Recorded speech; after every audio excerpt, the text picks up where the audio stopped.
Amen and amen. So, ating po pag-uusapan is continuation, nung senior ko po nung last week na about change. Kumbaga yun ay change 1. Ito yung part 2. Change 2. Okay? At meron po tayong 7 responses of people to change, nung nakaraan. At ngayon po ay dudugtungan po natin yun. At doon pa rin po ang ating text, Ecclesiastes chapter 3, verse 1 to 8. Na sinasabi rito, to everything, there is a season and a time to every purpose under heaven. A time to be born and time to die. A time to plant and a time to pluck up that which is planted. A time to kill and a time to heal. A time to break down and a time to build up. A time to weep and a time to laugh. A time to mourn and a time to dance. A time to cast away stones and a time to gather stones. Time to embrace and a time to refrain from embracing. A time to get and a time to lose. A time to keep, a time to cast away, a time to rend, and a time to sue, a time to keep silence, and a time to speak, a time to love, and a time to hate, a time of war, and a time of peace. So yun po ang ating pong text. Napakagandang mensahe po ng mangangaral si Solomon sa bawat tagapakinig ng kanyang mga sinabi, At kasama po tayo ron, mga kapatid. Now, mayroong question din po rito, may question po rito. How do we prepare to change? Paano tayo maghahanda o magpaplano para sa mga pagbabago, So, actually, itong topic po na ito is napakadaming series ito, meron pang the purpose, the principles and benefits of change. Another series po yun na topic. Pero ito po iniisa-isa natin, para maliwanagan po natin ng gusto kung ano ba ang ating mga gagawin talaga sa mga pagbabagong ito. Amen? So meron po tayong 4 na klase ng changes or distinct type of change in life. We experience 4 distinct type of change in life. Iba't ibang klase o uri o anyo ng pagbabago. Number 1, change that happens to us. Unexpected man o hindi na mga pagbabago na nangyayari sa atin, okay? Na nakakaapekto sa ating personal na buhay, pamilya, careers, and so forth. Okay? Naapektuhan ng ating mga personal na buhay, pamilya, profesyon, at so on and so forth. Yun po yung isang klase ng change. Pangalawa, change that happens around us. Unexpected or anticipated change that affects our society, kapaligiran natin, nation, or the world. And that also has some impact on us personally or on our ways of life.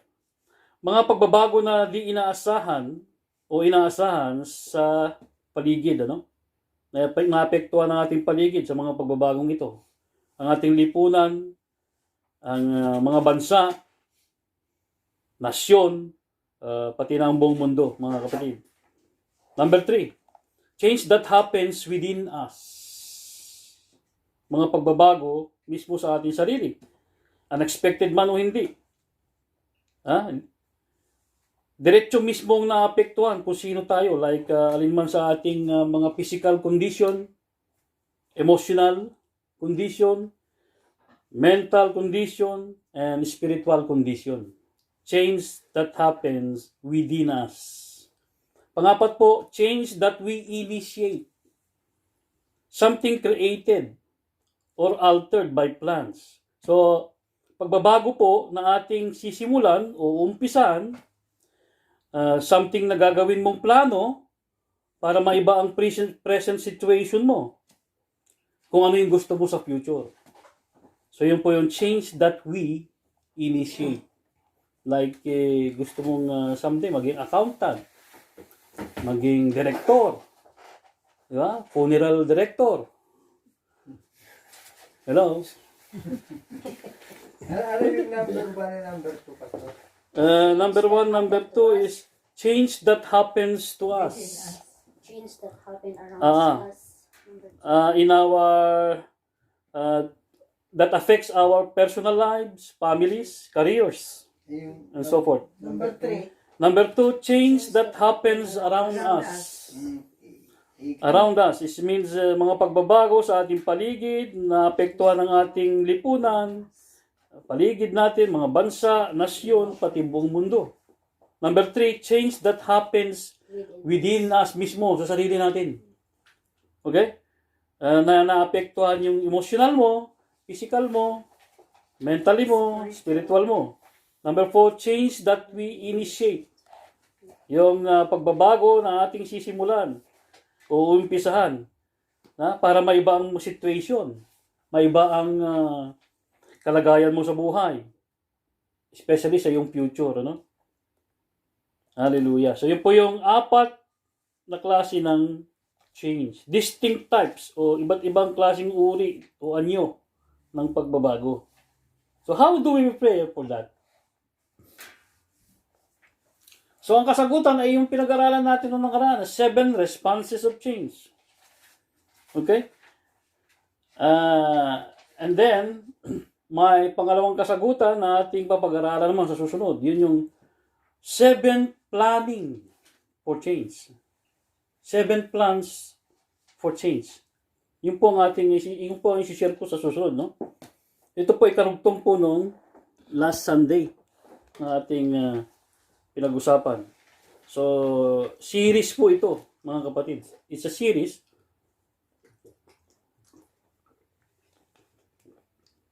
So, meron po isang financier, ano? Si Andrew Law. British financier. Ang net worth po niya is, noong 2020, meron siyang 500 million pounds. Last year lang. He said, unless you prepare to give up something valuable, you will never be able to truly change at all. Yung ayaw mong bitawan na mga importante mahalaga. So walang pagbabago mangyayari. And why? Because you'll be forever in the control of the things you can't give up. Like yung diet. Di ba?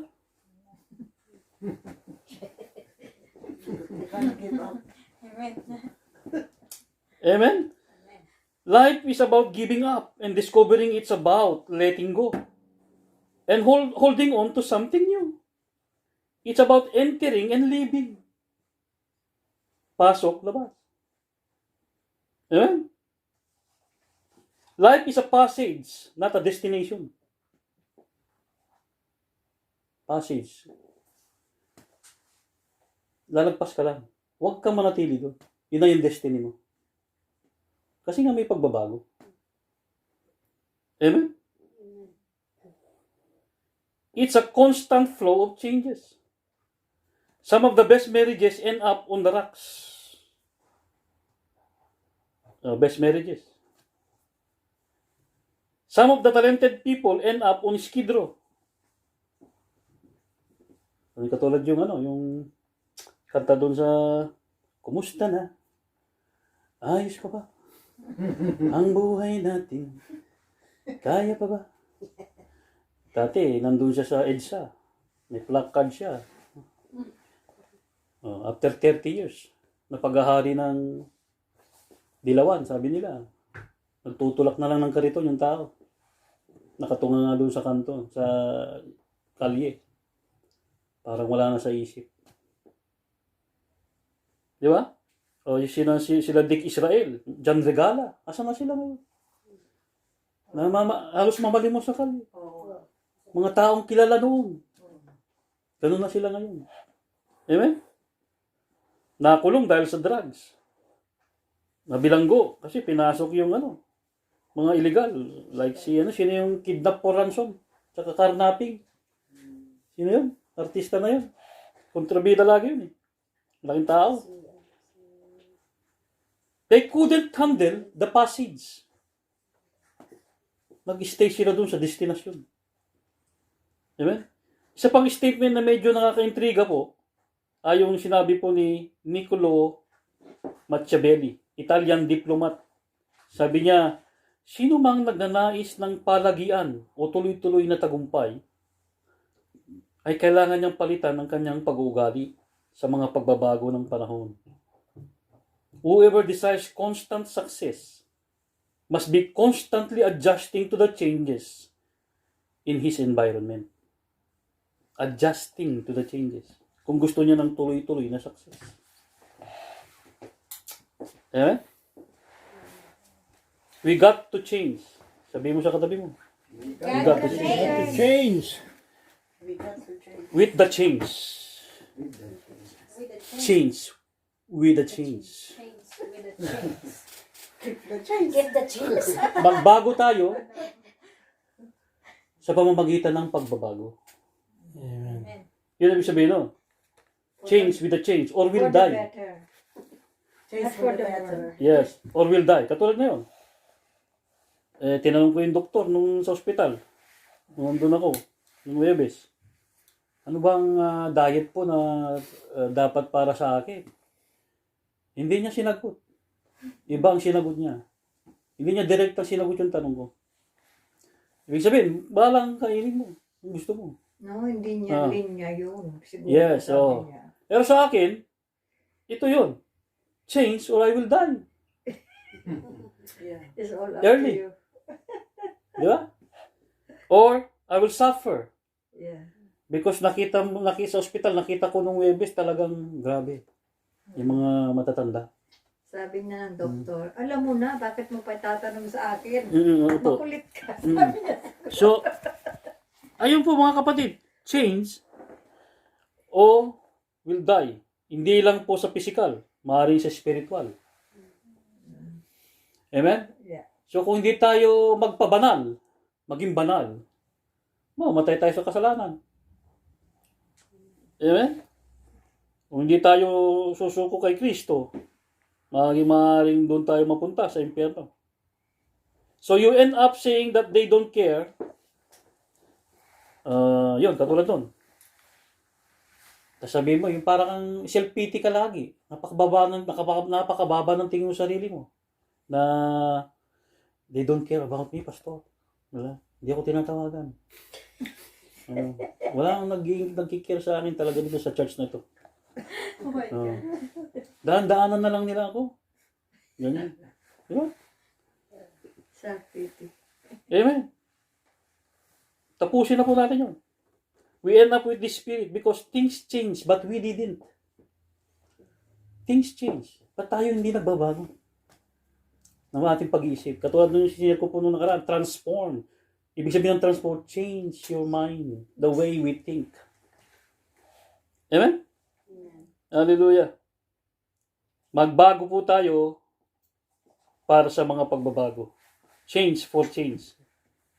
Sabi mo sa katabi mo, change for change. Change for Change change. for change.